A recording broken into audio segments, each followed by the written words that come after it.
Hi, and welcome to our podcast, Conversations with B'nai B'rith. I'm CEO Dan Mariaschin. Today, we'll be speaking with an influential member of the European Parliament and a leading voice on issues important to Israel and the Jewish community. Member of the European Parliament, David Lega.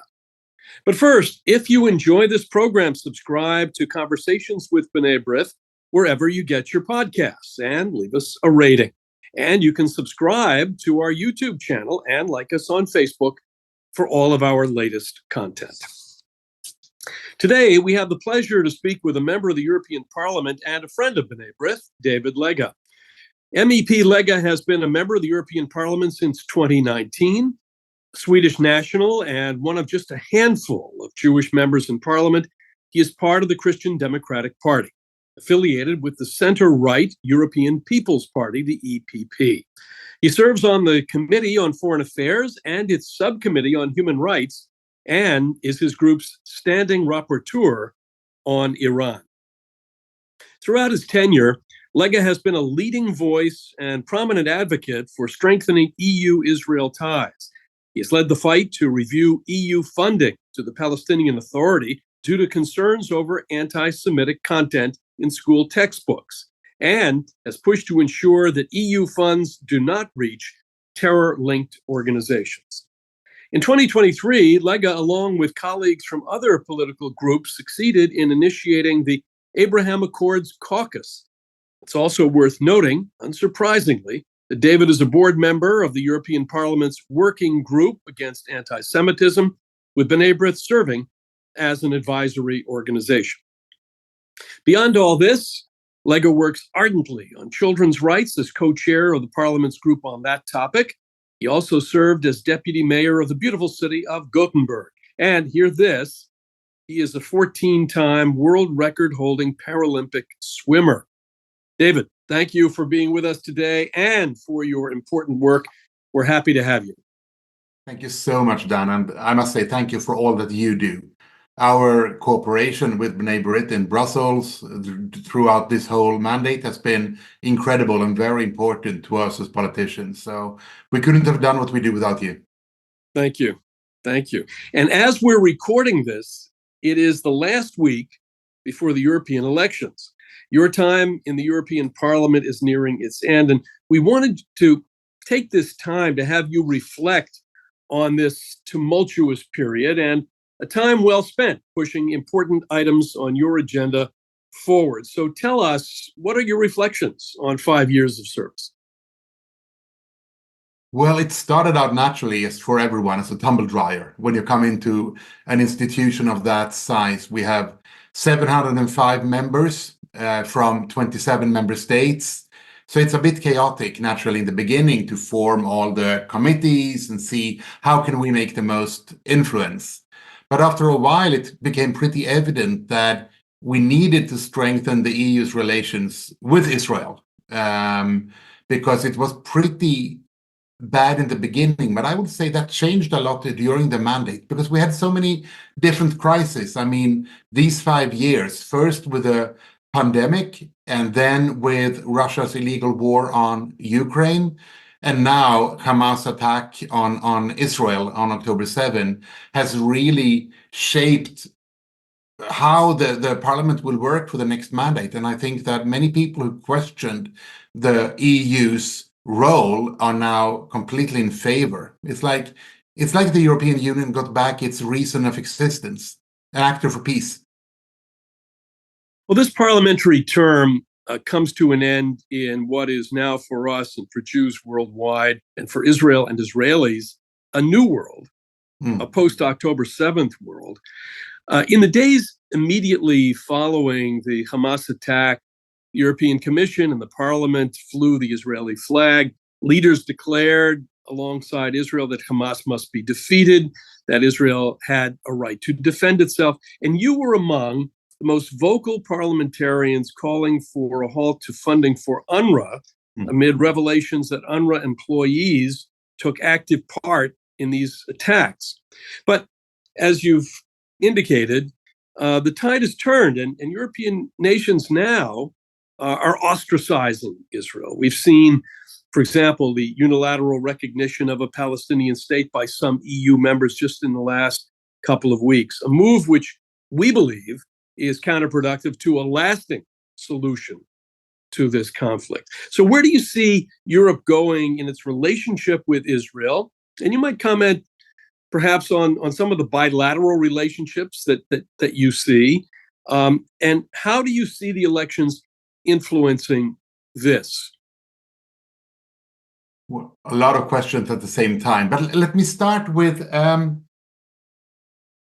I'm pretty sure and almost confident that the relationship in the next parliament between the EU and Israel will be even stronger than it is today, because we see a shift to more center-right and right parties within the European Parliament. And we all know that the major problems that we have are with the extreme left and the Social Democrats when it comes to EU-Israel relations. So I think we're moving in the right directions after the elections, regardless of individual MEPs. That might help, naturally, as it always does, because it's a lot based on who does what. But if I start there, I think that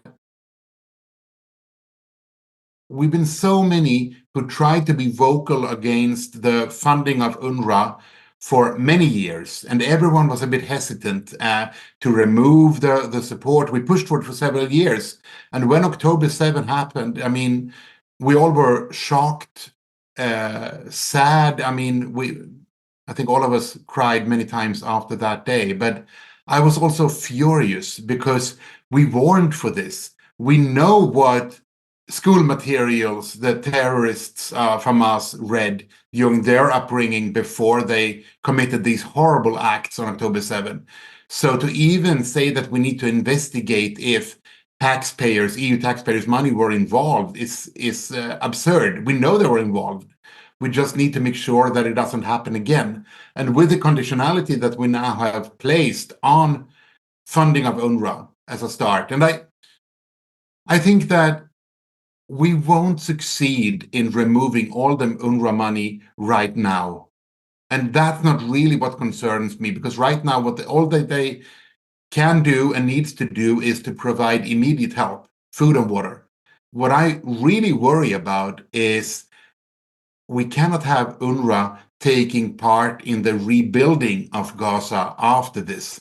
That needs to be made by organizations, countries who will continue to help to make sure that the funding that will come from all countries, from the US, from Europe, from other countries, to help rebuild Gaza, we need to guarantee that that money is being spent to build houses upwards instead of tunnels like they have been doing for years.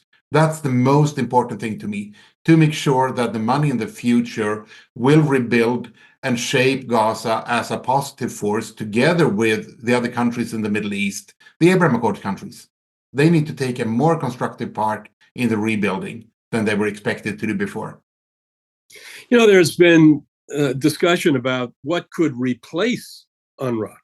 For example, that it could simply be folded into the overall UN refugee agency, but that it would have to be, the entire operation would have to be vetted to get this anti-Israel and anti-Semitic material out. Why do you think that, notwithstanding your protestations, ours, and that of a number of others over the years about the textbooks, I'm not talking about anything else right now, just the textbooks, teaching hatred, teaching those mathematics examples where, you know, if you have 5 Zionists and you kill 3, how many are left?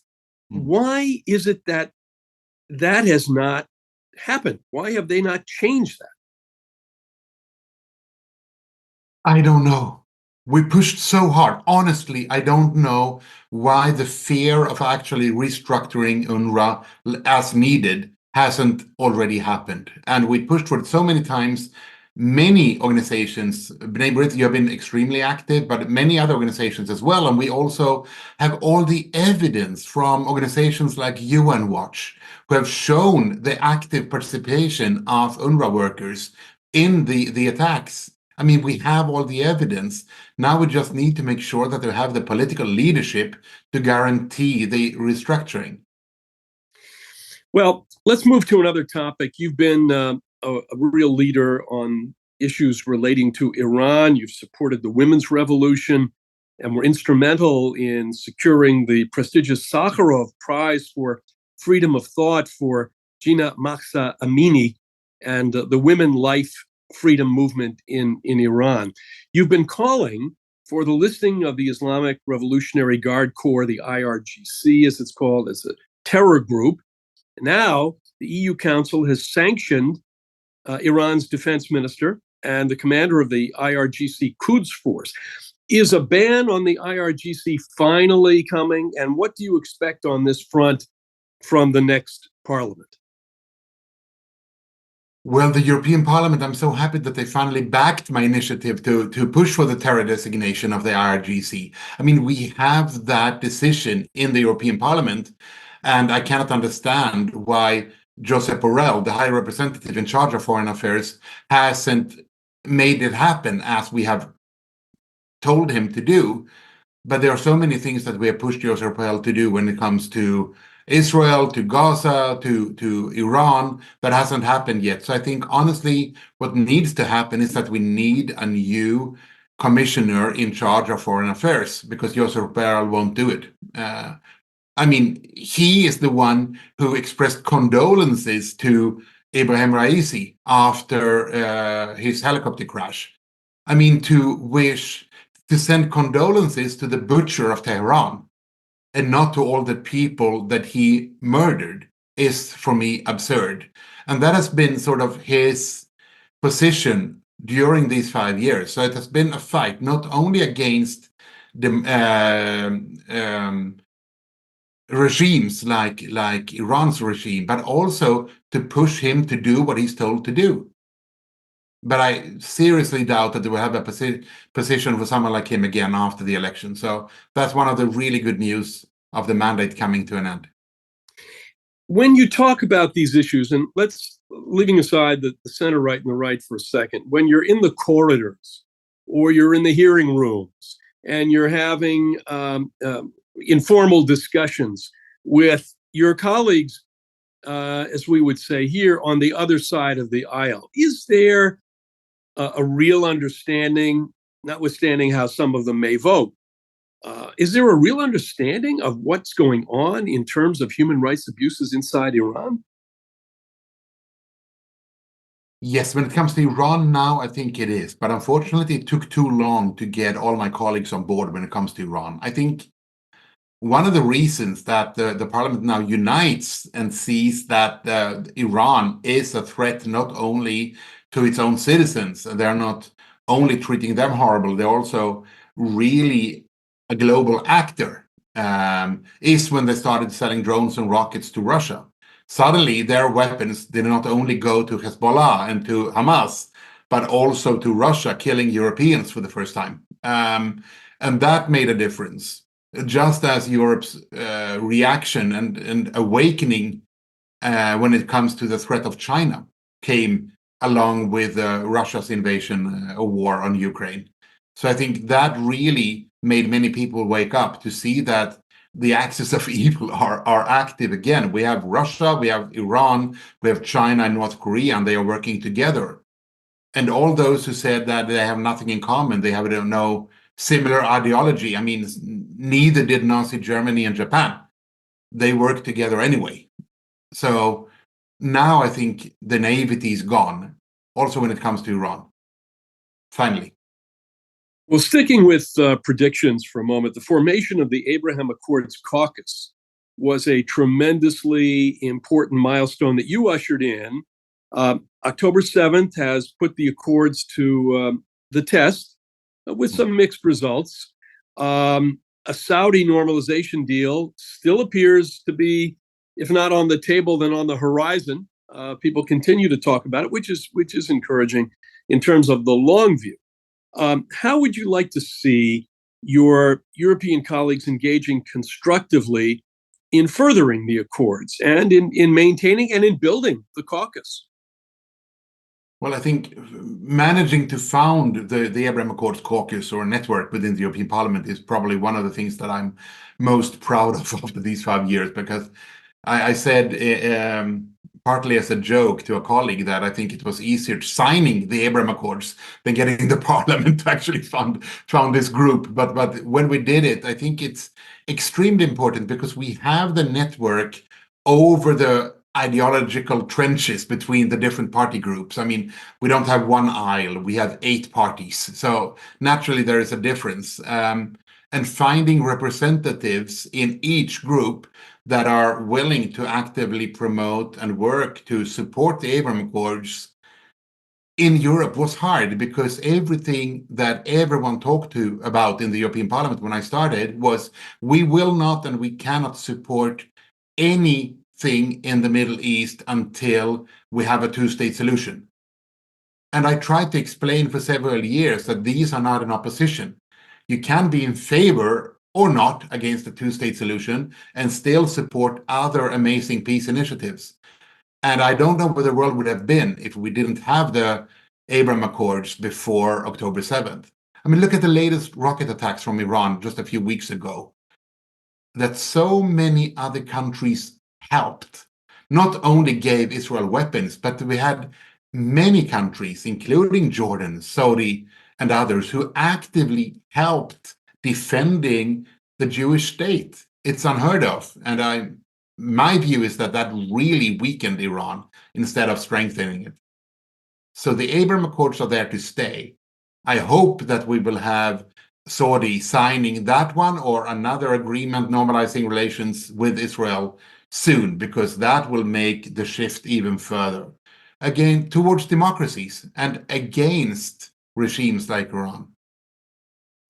Yeah, there's no question that all of the promise that the Abraham Accords had as it was being built is still there.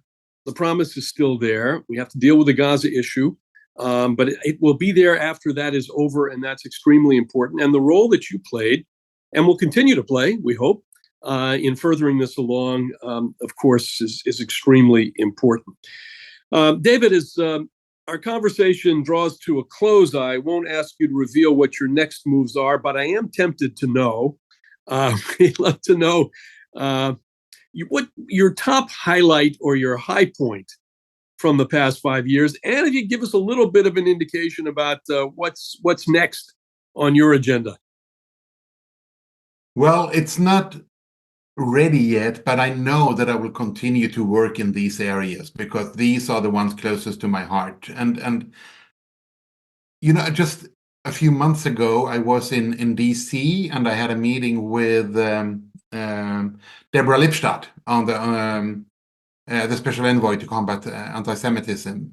And we were in her office, and I saw, I'm not religious, but I saw a painting on her wall with a quotation from the Book of Esther. And when I read it, I just felt the hair on my arms rise. It said, "Maybe you were born for such a time as this." And I think that's what many of us felt when this happened. We pushed so hard to be active and trying to help and promote Israel and the security for the Jewish people that we have there, to combat anti-Semitism. And suddenly these horrible things happened. And we were ready to help. We had the networks, we had the engagement. And the only thing that I have very much decided is to continue to work with these issues. In what form and what shape, we'll see. But my daughter is 3.5 years old. She needs to have me more home than I have been before during these 5 years. But that's why I'm not running again. But to be able to make a difference and continue working with these issues is what I'll do. I'm sure of it. Well, David, thank you for your dedication, your hard work, and your moral clarity on so many critical issues these past 5 years, and of course, going forward. We appreciate you being here with us today and wish you all the very best in whatever the future holds for you. And to you, and thank you again for all that you have been doing. It's vital for us. So keep pushing the next members. Thank you. Well, that's it for today's episode of Conversations with B'nai B'rith, our podcast. Thank you to my guest, Member of the European Parliament, David Lega, for joining us, and to you, for tuning in to our program today. Remember, the conversation doesn't end here. Share this episode with others, post it on social media, or leave us a comment or a rating.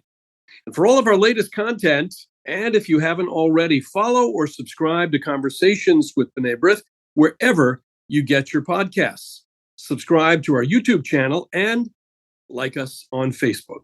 Stay tuned for more exciting content in our next episode. And until then, for my guest, MEP David Lega, this is your host, Dan Mariaschin. Take care, everyone.